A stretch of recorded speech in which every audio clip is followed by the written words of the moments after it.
చూస్తున్నాము ఈ మెడికల్ కాలేజీలకు సంబంధించిన సమస్య. ఆ సమస్యను ఒక కొలికి తీసుకురావాలా, ప్రైవేట్ పరం కాకుండా పేద బడుగు బలహీన వర్గాలకు అందుబాటులో ఉండాలా, వారి కుటుంబంలోని పిల్లలు ఉన్నత చదువులు చదువుకునే డాక్టర్లు, నర్సులు, ఇంకా మెడికల్కి సంబంధించిన ఆపరేషన్ సంబంధించిన వర్క్లో పిల్లలంతా చేరాలని చెప్పేసి ఎంతో సదుద్దేశంతో మన మాజీ ముఖ్యమంత్రి వర్యులు జగన్మోహన్ రెడ్డి గారు మెడికల్ కాలేజీలు తేవడం అందరికీ తెలిసిందే. అందులో 5 కంప్లీట్ చేయడం కూడా అందరికీ తెలిసిందే. మరి ముఖ్యంగా ఇంతలా జగన్మోహన్ రెడ్డి గారు పదే పదే ప్రెస్ మీట్లు పెట్టి కూడా ఈ మెడికల్ కాలేజ్ గురించి చెప్తున్నాడు. వాళ్ళ తరఫున ఎటువంటి స్పందన లేదు. నిమ్మకు నీరెత్తినట్లు, లేకపోతే దున్నపోతు మీద వాన కురిసినట్లు ఉంది తప్పితే మాకు ప్రైవేట్ వాళ్ళే బాగా పెడతారు, ప్రైవేట్ వాళ్ళే బాగా అన్ని చేస్తారని చెప్తున్నారు తండ్రి కొడుకులు ఇద్దరు. ఆ తండ్రి కొడుకులు ఎవరో కాదు, మన ముఖ్యమంత్రి గారు, ఆయన సుపుత్రుడు లోకేష్ గారు.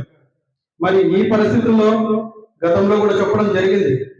మన సౌత్ ఇండియాలో ఈ టీవీపీ స్టార్ట్ అయినప్పుడు ప్రతి రాష్ట్రంలో ఇది ఫెయిల్యూర్ అయిందని ప్రతి ఒక్కరూ దీన్ని తెలుసుకొని ఆయా రాష్ట్రాల్లో ప్రజల్లో ఒక ఉత్సాహం వచ్చి రోడ్ల మీదకి వచ్చి ఈ పీపీపీ విధానాన్ని రద్దు చేయాలని చెప్పేసి కర్ణాటకలో అయితేనేమి, కేరళలో అయితేనేమి ఇలా జరిగినాయి.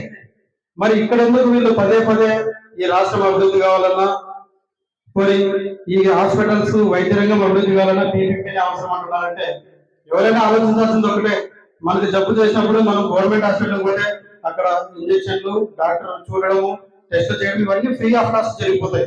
అదే ఒక ప్రైవేట్ వ్యక్తి వచ్చి ఆ ప్రైవేట్ హాస్పిటల్కి పోతే, ప్రైవేట్ డాక్టర్కి పోతే కనీసం ఇంజక్షన్ వేసి చిన్న నీడిల్ మామూలు బయట 2 రూపాయలు దొరికేది, అది 20 రూపాయలు.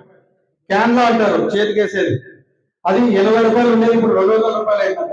ఇంత దౌర్జన్యంగా, ఇంత దుర్మార్గంగా మెడికల్ అనే ఒక మాఫియా జరుగుతుంటే దాని నుంచి ప్రైవేట్ పరంగా చేస్తామంటుంటే ఇంకా సామాన్యులకు జబ్బు చేస్తే ఎక్కడ పోవాలి? పోనీ సామాన్య కుటుంబంలో చదివిన పిల్లలు, బాగా చదివిన పిల్లలు, ఆయన లోకేష్ గారిని అడిగింది, సార్ నేను ఇట్లా ఫలానా దాంట్లో స్టేట్ ఫస్ట్ వచ్చాను, నేను మెడికల్ డాక్టర్ కావాలనుకుంటున్నాను. ఒక అమ్మాయి, దళిత అమ్మాయి అడిగింది. ఆ అమ్మాయి అడిగినప్పుడు ఆ అమ్మాయి ఏ గవర్నమెంట్ హాస్పిటల్లో కాలేజీలో చేర్పిస్తారు? ఆయన ప్రైవేట్ కాలేజీలో చేర్పించి డబ్బు కట్టేంత లేదు లోకేష్ బాబు. ఎందుకంటే అక్కడ మనస్తత్వం కూడా కాదు. జగన్మోహన్ రెడ్డి అక్కడ ఉండేది ధారాళంగా చేతికి ఎముక లేకున్నట్లు దానం చేసేప్పుడు ఉన్న వ్యక్తి అక్కడ కాదు కదా. తండ్రి కొడుకులు ఇద్దరు మాకెంత మీకెంత దోచుకో తినుకో పంచుకోనే విధానంలో ఉండేవాళ్ళు. మరి ఈ సందర్భంలో మన గుండెకల్లో ఈ ఇష్యూ ఎందుకు మొదలైందంటే, మనం కూడా మన రాష్ట్రానికి మేలు చేయాల, మన నియోజకవర్గం తరఫున గుండెకల్ని ఎంతో అభివృద్ధి చేసుకున్నాం. అందులో భాగంగానే మన గవర్నమెంట్ ఆసుపత్రిని 150 పడకల నుంచి 250 పడకలకు చేసుకోవడం, అక్కడ ఒక డయాలసిస్ సెంటర్ తేవడం, తర్వాత స్వచ్ఛందంగా మన ఎమ్మెల్యే గారు ఎవరే కానీ గుండెకల్లో ఉన్న పనిచేసిన ఎమ్మెల్యేలు కావచ్చు, ప్రస్తుతం ఉన్న వాళ్ళు కావచ్చు, వైద్యం కోసం సొంత డబ్బులు ఖర్చు పెట్టిన దాఖలాలు లేవు. కరోనా మహమ్మారి సమయంలో 2 అంబులెన్సులు పెట్టారు. ఇక్కడ 2, గుత్తిలో 2, పామిడిలో 2.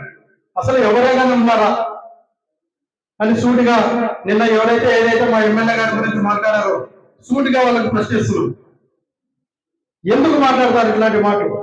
స్వార్థంగా మాట్లాడతారా, లేదా మా పార్టీలో ఉన్నప్పుడు మీరు చంద్రబాబు నాయుడు గారి కుటుంబాన్ని కావచ్చు, వారి కొడుకును కావచ్చు, ఆ మాట్లాడిన మాటలు మేము కళలో మాట్లాడినాం అనుకోని ఏమన్నా ఈ రోజు నా చిన్న కొడుకు, నా పెద్ద కొడుకు వాళ్ళు మాట్లాడతారా? కొద్దిగా అర్థం ఉండాలి ఏదైనా మాట్లాడితే. పైగా ఎవరైనా మాట్లాడితే నా గురించి చూస్తారు, ఇది రాజకీయమా లేకపోతే ఏమన్నా మీ ఇంట్లోదే లేదా మా ఇంట్లోదే? రాజ్యాంగాన్ని అనుసరిస్తూ పరిపాలించబడే భారతదేశంలో నువ్వు సొంతంగా చేస్తాను, ఎవరిని మాట్లాడలేను అని అంటే ఆ మాత్రం స్వేచ్ఛ అనేది లేకపోతే రేపొద్దున ఈ గుంటకల్ నియోజకవర్గంలో మీకు మళ్ళీ ఓటేసి ఎట్లా గెలిపిస్తారా? ఇంత బహిరంగంగా మీరు దాన్ని ఏమంటారు, బెదిరింపులు దిగుతుంటే చూసుకోండి కాసుకోండి అంటే పెద్ద చిన్న అనేది మీరు మాట్లాడిన పదజాలంలోనే తెలుస్తుంది. దాన్ని ప్రత్యేకించి పేరు పెట్టము. ఎందుకంటే మా జగన్మోహన్ రెడ్డి గారు, మా వెంకటరామరెడ్డి గారు మాకు సంస్కారము, క్రమశిక్షణ నేర్పారు. కాబట్టి ఈ విషయాన్ని మీరు దృష్టి పెట్టుకోండి. గతంలో గుంటకల్ అభివృద్ధి కాలేదన్నారు.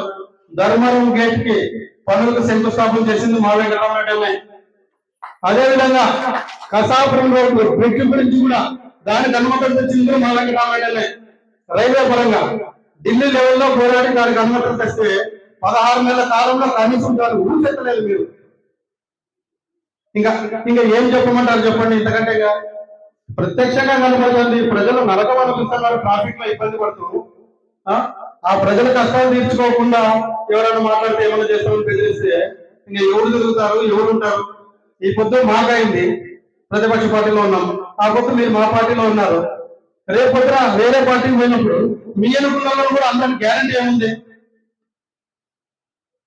మీ అనుకునే వాళ్ళు కూడా ఈరోజు మీ వెనక నిలబడి విజయంలో చప్పట్లు పెట్టిన వాళ్ళు కూడా రేపు పొద్దున మేము పలానా దాంట్లో ఉన్నాము,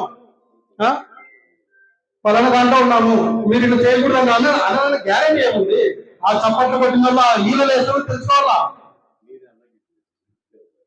ఇది ఎందుకు చెప్తున్నామంటే గుంతకల్ నియోజకవర్గంలో స్థానికంగా ఉండే ఎమ్మెల్యేలకైతే గుంతకల్ నియోజకవర్గానికి సంబంధించిన ప్రజల యొక్క సమస్యలు, వారి యొక్క బాధలు తెలుస్తాయి. నాకు తెలిసి ఇంతవరకు గుండకల్ నియోజకవర్గంలో చేతికి ఎముక లేదని దాని కారణం కొడతానే ఉన్నారు. గుండకల్లో ఎవరన్నా ఉన్నారంటే నాకు తెలిసి రాయలసీమలో ఎవరన్నా అట్లా నాయకుడు ఉన్నారంటే ఎంతో మంది పేద విద్యార్థులకు చదువుకునే డబ్బులు ఇచ్చారు, ల్యాప్టాప్ కొని ఇచ్చాడు. తర్వాత ఆరోగ్యం బాగాలేదంటే, కాళ్ళు విరిగిపోయినాయంటే, తర్వాత యాక్సిడెంట్ గా ఏమైనా జరిగిందంటే ప్రతి ఒక్కరికి 20,000, 30,000. ప్రతి గడప ప్రోగ్రామ్ లో నాకు తెలిసి నేను ప్రతి వార్డు తిరిగిన ఆయనతో పాటు ప్రతి వార్డులో కనీసం 3 లక్షల నుంచి 5 లక్షల రూపాయలు ఇలా అప్పట్లో ఇచ్చింటాడు. అదే గవర్నమెంట్ కి రీఫండ్ పెట్టుకునే డబ్బులే కాదు, ఆయన సొంతంగా ఆయనకు సంపాదించుకునే డబ్బుల్లో ఇచ్చే డబ్బులు తప్పితే మీరు ఎందుకు ఇలా మాట్లాడుతున్నారు? మీరు గుంటకల్ అభివృద్ధి మీద దృష్టి పెట్టండి. ఫస్ట్ గుంటకల్ అభివృద్ధి చేయండి. మీ పేరు బాగా మారుమోగిపోవాలంటే ఆ మిల్లును తెరిపించండి. మా వెంకటరామరెడ్డి అయితే అప్పుడు గంధం చంద్రుడు కలెక్టర్ పిలిపించి దాన్ని ఒక కదలిక తెచ్చాడు. ఆ మిల్లంతా తిరిగి దానికి ఎస్టిమేషన్ వేయించాడు. అయితే కొన్ని సమస్యలు ఉంటాయి. చాలా కాలం నాటికి 40 ఏళ్ల క్రితం నాటికి మూతపడిందంటే కొన్ని సమస్యలు ఉంటాయి టెక్నికల్ గా, దానివల్ల చేయలేకపోయాం. ఈ రోజు మీకు సెంట్రల్ లో ఉంది కదా, సెంట్రల్ లో కూటమి ప్రభుత్వం కదా ఇది, ఎన్డీఏ మోసేది కదా నీళ్ళే కదా మనం తాగుతున్నది.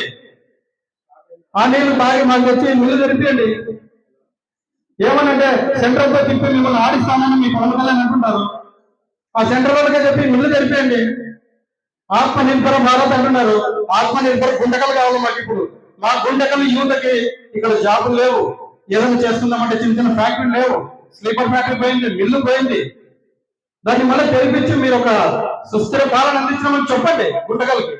అంతేగాని మీరు అలా చేస్తే ఇలా చేస్తాం, ఇలా చేస్తే అలా చేస్తాం అని మాట్లాడడం ఎంత మాత్రం తగదు. ఇది దయచేసి ఈ రోజు మీకు రోజు వచ్చింది, రేపు పొద్దున మా పార్టీకి మళ్ళీ రోజు వస్తుంది గ్యారంటీగా. అది దైవ నిర్ణయం, ఎవరు కాదనలేరు. ఎందుకంటే మీరు చేస్తున్న ప్రజా కంటక పనులు అలా ఉన్నాయి కాబట్టి దయచేసి మీరు మీ మాటని గొంతుని సవరణ చేసుకోవాల్సిందిగా గౌరవపూర్వకంగా చెప్తున్నాను.